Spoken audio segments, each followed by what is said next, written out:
आजच्या व्हिडिओमध्ये आपण नामस्मरणाचे महत्त्वाचे 11 प्रकार बघणार आहोत। सर्वात पहिलं नामाचा उच्चार करणे व तो आपल्या कानांनी ऐकणे। नामाचा उच्चार करणे व तो करत असताना उपासना मूर्ती चरणापासून मस्तकापर्यंत पुन्हा पुन्हा पाहत राहणे म्हणजे अंतरात्म्यांच्या डोळ्यांनी। 3 भगवंत व भगवन नाम दोन्ही एकच आहेत या बोधात नामस्मरण करणे। 4 टाहो फोडून नामाचा उच्चार करणे, प्रभू कोठेतरी दूर आहे या भावनेने सतत जप करत असणे।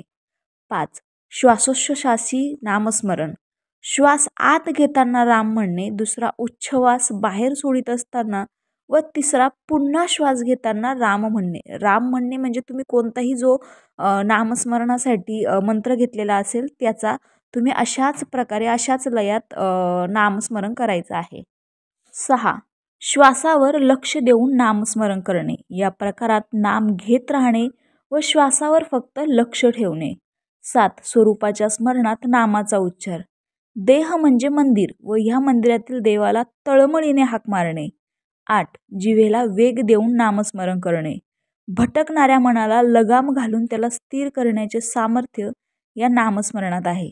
9 भूती भगवंत ह्या भावात नामस्मरण, भगवंत सर्वत्र भरून राहिलेला आहे या भावनेने जर तुम्ही नामस्मरण केले तर त्याचा लवकर तुम्हाला फायदा मिळेल। 10 सद्गुरूंची मूर्ती, मन चक्षुंसमोर ठेवून नामस्मरण, या प्रकारच्या नामस्मरणात साधकाची प्रगती त्वरित होते। 11 संख्या ठरवून माळेवर जप करणे, काहींना अंतरात्म्यातील नामस्मरण जप जमत नसेल तर त्यांनी आपण एक विशिष्ट संख्या ठरवून माळेने जप केला तरी चालेल। हा प्रकार दिसावया सोपा पण अनुभवाच्या दृष्टीने फार श्रेष्ठ आहे। कोणत्याही प्रकारचं तुम्ही नामस्मरण केलं तर त्याला सर्वात महत्त्वाचं आहे भाव। रामकृष्ण हरी।